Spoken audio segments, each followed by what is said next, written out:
Hello dear friends, तो मैं हूं आरती। संस्कृति आईएएस यूट्यूब चैनल पे आप सभी का स्वागत है। मैं हाजिर हूं एक नए विषय को लेकर के। आज हम पढ़ने वाले उल्फा के बारे में। इस पर जो है 5 साल का प्रतिबंध और बढ़ा दिया गया। तो उल्फा क्या है? असम से संबंधित है। बहुत बड़ी जो है हिस्ट्री रही है। इसका इतिहास जो है बहुत पुराना है। इतिहास को भी हम देखेंगे कि कहाँ से शुरू हुआ था और असम को जो है एक तरीके से स्वतंत्र राज्य बनाने के लिए, स्वतंत्र देश बनाने के लिए जो है ये लगातार प्रयासरत है। तो क्या ये जो विचारधारा हम देख रहे हैं कि असम को जो है हम बिल्कुल अलग जो है एक देश बनाना चाहते हैं, वो मांग अभी से है या बाद में जो है इस मांग ने हवा पकड़ी? तो शुरुआत में किस उद्देश्य को लेकर उल्फा बनाया गया, तो ये भी पढ़ेंगे। और सरकार ने किन किन आधारों पर जो है उल्फा पर बैन लगाया, ये भी हम समझने वाले। देखिए क्या लिखा है, उल्फा पर प्रतिबंध जो है क्या यह शांति का मार्ग प्रशस्त करेगा? तो पहली बात तो ये है कि अभी से जो है हम प्रतिबंध नहीं लगा रहे हैं। लगभग अगर हम उठाकर देखें तो 35 सालों से इस पर प्रतिबंध लगाया गया है। लेकिन हाँ, हमने शांति स्थापित की है, लेकिन बहुत ज़्यादा हद तक स्थापित नहीं कर पाए हैं। कुछ चीज़ें हैं जो अभी भी छूट गई है, सरकार उनको जो है ठीक करने का अभी भी प्रयास करे। देखिए क्या लिखा हुआ, जो भारत सरकार ने उग्रवादी संगठन संयुक्त मुक्ति मोर्चा असम पर जो है यहाँ पर प्रतिबंध फिर से लगा दिया गया है। 5 साल के लिए एक्सटेंड कर दिया गया है। गुवाहाटी जो है हाई कोर्ट में सुनवाई की गई थी इसकी, ठीक है, आपको यह याद रखना है। बाकी अगर आपको जो है जस्टिस के नाम याद रखना है तो जो है यहाँ पर 2 लोग सम्मिलित हैं। न्यायाधीश जस्टिस माइकल जो है जोन था खुमा की अध्यक्षता वाले जो है ट्रिब्यूनल ने यहाँ पर फैसला सुनाया है कि उल्फा को एक गैर कानूनी जो है संघ घोषित करने के समर्थन में है हम, और इस पर जो प्रतिबंध लगाया गया इसको जो है 5 सालों के लिए और बढ़ा देते हैं। ठीक है, समझ में आ गया होगा। देखो, शुरुआत में जो है इसकी स्थापना इसलिए हुई थी कि असम के रिसोर्सेज थे, चाय वगैरह के लिए फेमस है, तो वहाँ के जो रिसोर्सेज थे, तो असम के बहुत सारे लोगों का यह मानना या जो है विचारधारा उनके मन में बैठ गई कि हमारे जो भी रिसोर्स है वो तो सारे केंद्र सरकार जो है इस्तेमाल कर रही है। तो जो है स्टार्टिंग में तो वहाँ के लोग समर्थन में आ गए कि ठीक है, हमारे अधिकारों के लिए जो है यहाँ पर जो है उल्फा के लोग लड़ाई कर रहे हैं। बाद में धीरे धीरे इस प्रकार की चीज़ें हुई, जैसे इससे संबंधित है ऑपरेशन बजरंग जो है बड़ी मात्रा में किया गया था। अगर बात करते हैं उल्फा की, तो 1979 में स्थापित किया गया था, तब से लगातार कार्यरत है। सबसे ज्यादा जो है यहाँ पर अगर एक्टिव की बात करें तो 1980 से 1985 के बीच जो है बहुत ज्यादा सक्रिय था। इतनी सक्रियता इसने दिखाई जिसकी वजह से जो है सरकार को सख्त कदम उठाने पड़े। 1991 में यहाँ पर जो ऑपरेशन किए गए, इसके अलावा बाद में भी सरकार ने जो ऑल क्लियर ऑपरेशन चलाया, जिसके माध्यम से सरकार ने बिल्कुल यहाँ पर क्लियर जो है मैसेज दिया कि जो उल्फा है एक गैर कानूनी संगठन है, आतंकवादी संगठन है, और जो भी लोग इसमें सम्मिलित होकर काम कर रहे हैं वो सरकार के विरोध में। और ये जो मांग है कि हम जो असम एक तरीके से इंडिपेंडेंट असम की मांग, एक तरीके से हम बात कर सकते हैं कि संघवाद की विचारधारा का उल्लंघन है ये, क्योंकि सारे राज्य जो है केंद्र का एक हिस्सा है, और अगर कोई राज्य बोले कि नहीं मैं एक अलग देश बनाऊंगा तो संघवाद की विचारधारा, हमारे संविधान की विचारधारा का खंडन माना जाता है। तो बहुत लंबा इतिहास रहा है, मैं आपको 1 बाय 1 बताते चलूंगी। अब बात करते हैं 7 अप्रैल 1989 को इसकी स्थापना हुई थी। स्थापना की हुई थी क्योंकि यहाँ के लोगों का, कुछ लोगों का मानना था कि हमारे जो भी रिसोर्सेज हैं उनका इस्तेमाल केंद्र सरकार कर रही है और उसका फायदा यहाँ के लोगों को मिल भी नहीं रहा, तो इसलिए जो है इसकी स्थापना की गई थी। स्थापक की बात करें तो परमेश्वर गुहाई, अनूप चेतिया और अरविंद जो है राजखोवा, इसके अलावा भी और भी लोग सम्मिलित थे, लेकिन मुख्य रूप से यही थे। वर्तमान प्रमुख की बात करते हैं तो परेश बरुआ जो है उल्फा इंडिपेंडेंट के रूप में इनको जाना जाता है। उद्देश्य की बात करें तो ये चाहते हैं कि असम को जो है संप्रभु असम के रूप में बनाया जाए। शुरुआत में लोगों ने समर्थन किया कि चलो हमारे अधिकारों के लिए जो है लड़ रहे हैं। बाद में इन्होंने क्या किया, धीरे धीरे वहाँ के जो लोग थे उन पर अधिकार भी जमाना शुरू कर, इन्होंने पैरेलल सरकार चलाना शुरू कर दिया। वहाँ पर पंचायतें लगने लगी, कोर्ट लगने लग गया, वहां पर जो है उनके मामलों के निपटान जो है वो खुद ही अपने स्तर पर करने लगे। तो चीजें तब भी ठीक है कि आप अपने यहाँ की समस्याओं को सुलझा लो, लेकिन क्या हुआ, बाद में उल्फा के बहुत सारे लोगों ने क्या किया, सरकारी जो है तेल पाइपलाइंस वगैरह है या जो तेल कंपनियां, वहां पर रेलवे लाइंस पर जो है हमले करना शुरू कर दिया, बम विस्फोट करना शुरू कर दिया, और जो हमारे सैनिक हैं उनको मारना शुरू कर दिया। इसके अलावा बहुत सारे राजनेताओं को जो है किडनैप करना, उनको मारना शुरू कर दिया, क्लियर मैसेज देने के लिए कि अगर आप हमारी बात नहीं मानेंगे तो हम इस प्रकार की हिंसाएं लगातार करते रहेंगे। इन सब से हुआ ये कि जो असम के लोग पहले कल को समर्थन में थे इसके, वो जो है अलग हो गए। इवन यहाँ पर जो है एक चीज और हुई कि उल्फा ग्रुप के कई मेंबर्स जो है आपस में जो है उनकी बनने नहीं लगे। उन कुछ का मानना था कि हमें बातचीत के माध्यम से सरकार से जो है बातचीत करके अपनी समस्याओं को सुलझाने का प्रयास करना चाहिए, हिंसा नहीं करनी चाहिए। बाकी कुछ लोगों का मानना था कि नहीं, सरकार ऐसे नहीं सुनेगी, हिंसा की घटनाएं हमें करते रहना। तो क्या हुआ, डिस्प्यूट हो गया। जैसे हमने इतिहास में पढ़ा है गरम दल और नरम दल के बारे में, वैसा ही कुछ यहाँ पर भी हुआ। उसके बाद अब हमें पता है कि अगर डिस्प्यूट हो जाए तो एक पक्ष जो है कमजोर हो जाता है। तो जो सरकार से बातचीत करके आगे बढ़ना चाहते तो वो तो आगे बढ़ गए, लेकिन अभी भी कुछ लोग ऐसे हैं जो कि इस विचारधारा को लेकर के चल रहे हैं कि हम क्या करेंगे, हम संप्रभु असम की स्थापना करेंगे, और अभी भी वो एक्टिव है। जब सरकार ने साल जो है 17 या जो है 16 के आसपास, शायद 12 या 13 के आसपास जो है बहुत सारे ऑपरेशंस चलाए थे, उसमें से एक ऑपरेशन था ऑपरेशन ऑल क्लियर। उसके बाद सरकार ने इतना जो है सख्त रवैया अपनाया, जिसके बाद जितने भी ये उल्फा के मेंबर्स थे वो जो है म्यांमार और बांग्लादेश में जाकर शरण लेकर रहने लगे। अभी भी बहुत सारे लोग जो है वहीं पर एक्टिव हैं। मुख्य गतिविधि क्षेत्र की बात करते हैं कि कहाँ पर आपको देखने को मिलेगा, तो ऊपरी असम, तिनसुकिया, डिब्रूगढ़ और जोरहाट और सोनितपुर, ये जगह है जहां पर इनकी एक्टिविटी जो है नोट की जाती है। अब बात करते हैं क्यों प्रतिबंध बढ़ाया गया है। तो जो है उल्फा के जो है पास म्यांमार में 200 से लेकर 250 कैडर अभी भी सक्रिय हैं। इनके पास 200 से अधिक जो है आधुनिक हथियार हैं, जिससे कल को जो है सरकार को नुकसान पहुंचा सकते हैं। विदेशी नेटवर्क और शिविरों की बात करें तो म्यांमार में 4 सक्रिय इनके जो है प्रशिक्षण शिविर पाए गए हैं। अन्य पूर्वोत्तर जो है उग्रवादी संगठनों जैसे जो है ये 2 संगठन, इनसे भी इनको सहयोग मिल रहा है।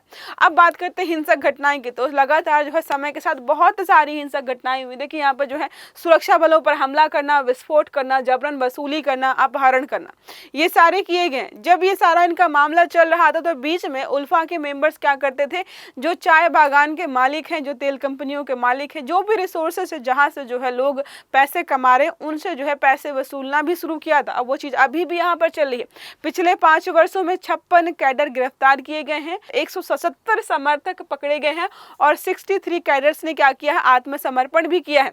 अब बात करते हैं राजनीतिक समाधान से इनका। जैसे मैंने आपको बताया, कुछ लोगों ने बोला कि चलो बातचीत करके जो है मसले को जो है हल करते हैं, लेकिन जो अभी हमें एक्टिव दिख रहे हैं वो वही लोग हैं जो कि बातचीत की भाषा नहीं समझना चाहते हैं।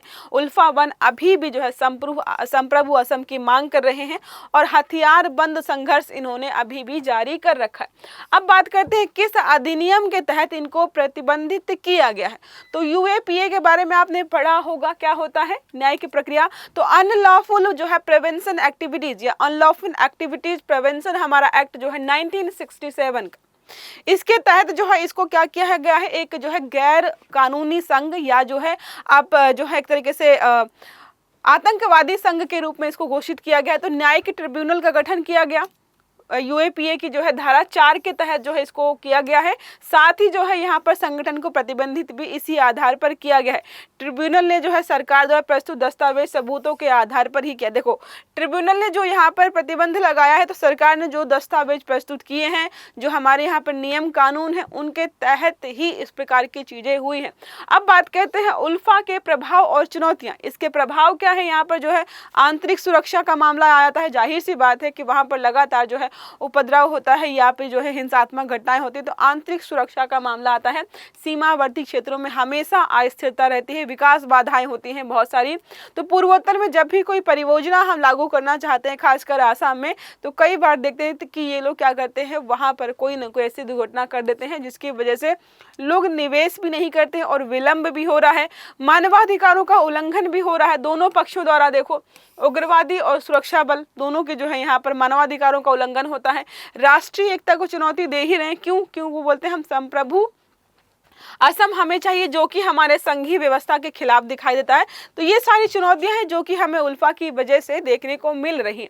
अब बात करते हैं सरकारी रणनीतियों और संयोजन की नीति। तो सरकार ने जो है किन किन नीतियों के माध्यम से इस समस्या को हल करने का प्रयास किया। तो पहला क्या है, सख्ती प्लस संवाद। तो सरकार ने सख्ती भी बरती है, लेकिन संवाद के माध्यम से समस्या का समाधान करने का प्रयास किया है कि प्रतिबंध लगाए हैं, सैन्य कार्यवाही की है, गुप्तचर नेटवर्क मजबूत किया है, कुछ गुटों से बातचीत करके भी समस्या का हल करने के प्रयास किया है और पुनर्वास योजनाएं भी चलाई कि अगर आप आत्मसमर्पण करते हो तो हम आपको पुनर्स्थापित भी करेंगे और क्या है आपको प्रशिक्षण भी देंगे। इसके अलावा सांस्कृतिक और जो है भाषिक पहचान को भी सम्मान दिया है कि असम का जो भी संस्कृति है या जो भी वहाँ की जो है भाषाएं हैं उनको हम पहचान देने का प्रयास कर रहे हैं, संरक्षित करने का प्रयास करें ताकि वहाँ के लोगों को मैसेज जाए कि नहीं, सरकार हमारे भले के लिए काम कर रही है। ये सारे प्रयास किए गए। अब हम पढ़ लेते हैं यूएपीए के बारे में। तो अनलॉफुल एक्टिविटीज प्रिवेंशन एक्ट हमारा 1967 का, ठीक है, क्या है, भारत का एक प्रमुख कानून है जिसका उद्देश्य है कि अगर देश की अखंडता, संप्रभुता और सुरक्षा को खतरे में डालने वाली गतिविधि को, कहीं पर भी गतिविधि होती है उसको रोका जाता है। इस अधिनियम के माध्यम से सरकार को संघों, कोई संगठन मतलब कोई ग्रुप है, संगठन है या कोई व्यक्ति है, इवन व्यक्ति को भी जो है गैर कानूनी या आतंकवादी घोषित किया जा सकता है। ठीक है, अब बात करते हैं यहाँ पर क्या क्या चीजें रही हैं इससे संबंधित। गैर कानूनी गतिविधियों की परिभाषा की हमने बात कर ही ली है, जो इन चीजों का खंडन करती हों, एकता, संप्रभुता और क्षेत्रीय अखंडता को जो है बाधित करने का प्रयास करें।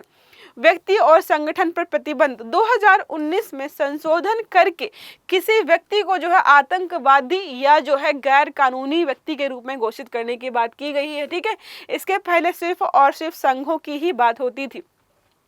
एनआईए की शक्ति, तो नेशनल इन्वेस्टिगेशन एजेंसी जो हमारी है, इसको जो है जांच करने की पूर्ण आज़ादी है, राज्य सरकारों से परमिशन लेने की भी जरूरत नहीं पड़ती है। इसके अलावा बात करते हैं ट्रिब्यूनल का गठन की बात करते हैं। प्रतिबंध जो है संगठन की, जो है प्रतिबंधित संगठन की जो भी है पुष्टि हेतु न्यायिक ट्रिब्यूनल का गठन किया जाता है ताकि सरकार दस्तावेज वहां पर प्रस्तुत करे, चीजों की सही तरीके से जानकारी इकट्ठा हो। कठोर हिरासत प्रावधान है यहाँ पर, जो है चार्जशीट दाखिल किए जाने के 180 दिन तक हिरासत की अनुमति है।